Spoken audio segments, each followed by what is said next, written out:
അങ്ങനെ ഒരു നിയമം ഉണ്ടാക്കണതിനെ കുറിച്ച് ചിന്തിച്ചത്. അപ്പോൾ ഈ ഡൊമസ്റ്റിക് വയലൻസിന്റെ കാര്യം പറഞ്ഞപ്പോഴാണ് കൂടുതലും സ്ത്രീകളാണ് ഇത് ഫയൽ ചെയ്ത് കണ്ടിട്ടുള്ളത്.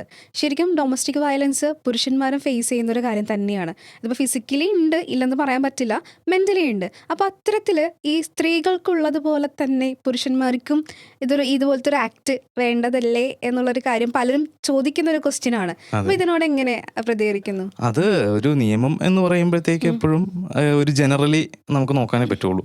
അല്ലാണ്ട് ഓരോ പ്രത്യേകം ഓരോ കാര്യങ്ങൾക്കും നമുക്ക് നിയമം ഉണ്ടാക്കാൻ പറ്റില്ല.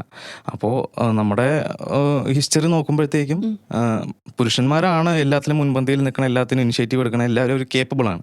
പക്ഷെ സ്ത്രീകൾ അങ്ങനെയല്ല. സ്ത്രീകൾ പണ്ട് മുതലേ അവർ ആക്രമിക്കപ്പെടുന്നവരാണ്, ഇരയാവുന്നവരാണ്. അപ്പോൾ അവരെ പ്രൊട്ടക്ട് ചെയ്യാൻ വേണ്ടിയിട്ടാണ് നമ്മൾ നിയമങ്ങൾ നിർമ്മിക്കുന്നത്. ഇപ്പോൾ ഒരു കുടുംബത്തിലാണെങ്കിലും അവിടെ ഏറ്റവും കൂടുതൽ ഒരു ബാക്ക് ബോൺ പോലെ നിൽക്കുന്നത് പുരുഷന്മാരാണ്. അതുപോലെ തന്നെ അവരുടെ ഒരു ആജ്ഞയ്ക്കനുസരിച്ച് വേണം സ്ത്രീകൾ നിൽക്കാനായിട്ട്. അപ്പോൾ അവർ മുൻപന്തിയിലേക്ക് വരണമെന്നുള്ളത് കൊണ്ട് മാത്രമാണ് അവരെ പ്രൊട്ടക്ട് ചെയ്തുകൊണ്ടുള്ള ഒരു നിയമങ്ങൾ ഉണ്ടാക്കിയത്. അതുപോലെ തന്നെ എപ്പോഴും നമ്മുടെ ഒരു സമൂഹത്തിൻ്റെ എന്താ പറയുക, ഒരു കീഴ്വഴക്കനുസരിച്ച് കല്യാണം കഴിച്ചിട്ട് വേറൊരു വീട്ടിലേക്ക് പോവുകയാണ് ചെയ്യുന്നത് സ്ത്രീകൾ.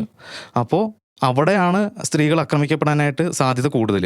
ഒരു പുരുഷൻ തൻ്റെ സ്വന്തം വീട്ടിൽ നിന്നിട്ട് ആക്രമിക്കപ്പെടുക എന്ന് പറഞ്ഞു കഴിഞ്ഞാൽ അതൊരിക്കലും ഒരു വിശ്വസനീയമല്ല. അപ്പോൾ അവിടെ ആ സ്ത്രീകളാണ് സംരക്ഷിക്കപ്പെടേണ്ടത്. അപ്പോൾ അതിന് വേണ്ടിയിട്ട് നിയമം നിർമ്മിച്ചെന്ന് മാത്രമേ ഉള്ളൂ.